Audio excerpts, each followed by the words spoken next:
मैं आपसे एक सवाल पूछना चाहूँगा।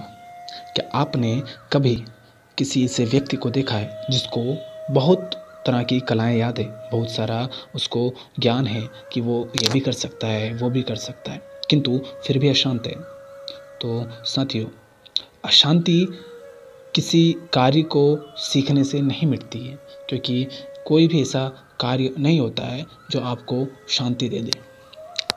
इसको समझने के लिए एक कहानी सुनिए। एक बौद्ध ब्रह्मचारी था जिसने कई देशों में घूमकर विभिन्न कलाएं सीखी। एक देश में उसने एक व्यक्ति से बाण बनाने की कला सीखी। कुछ दिनों बाद वह बाण बनाने की कला सीखने के पश्चात दूसरे देश में गया। वहाँ उसने नौ निर्माण कलाएं सीखी, क्योंकि उस देश में बहुतायत में जहाज बनाए जाते थे।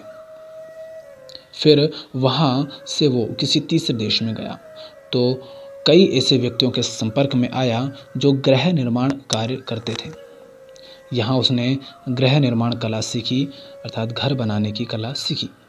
इस प्रकार वह 16 देशों में गया और कई कलाओं का ज्ञाता होकर लौटा।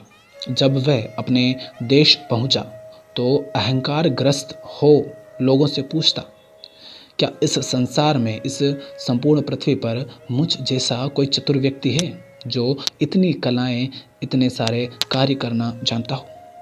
जब भगवान बुद्ध ने उस युवा ब्रह्मचारी से घमंड की ऐसी अति देखी तो उसे एक उच्चतर कला सिखानी चाहिए। वे अर्थात बुद्ध एक वृद्ध भिखारी का वेश बनाकर हाथ में भिक्षा पात्र लिए उसके सामने गए। ब्रह्मचारी ने बड़े अभिमान से पूछा, कौन हो तुम? बुद्ध बोले, मैं आत्म विजय का पथिक हूँ। मैं आत्म विजय का पथिक हूँ। ब्रह्मचारी ने उसके कथन का अर्थ जानना चाहा तो वे बोले, ईशुर कर पाण बना लेता है, नो जाहक जहाज पर नियंत्रण रख लेता है, गृह निर्माता घर भी बना लेता है, किंतु वह तो महाविद्वान नहीं होगा जो अपने शरीर और मन पर विजय पा सके।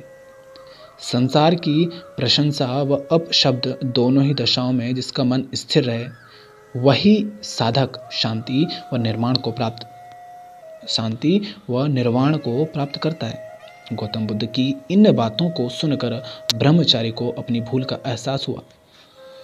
वस्तुतः अहंकार त्याग कर ही ईश उपलब्धि का द्वार है।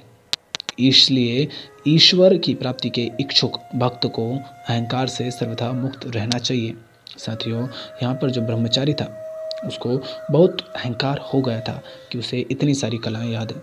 अब वो अहंकारवश था। अब वो जब भी जाता तो उसे यही उम्मीद रहेगी ना कि लोग उसका सम्मान करें, उसे बताए कि हाँ वही सबसे महान है जिसको इतनी सारी कलाएं याद है। अगर नहीं कहेंगे तो उसको बुरा लगेगा, अशांति होगी। तो इसीलिए कहा है यहाँ पे बुद्ध ने कि संसार की प्रशंसा व अपशब्द दोनों ही दशाओं में जिसका मन स्थिर रहे, वही साधक शांति व निर्वाण को प्राप्त करता है।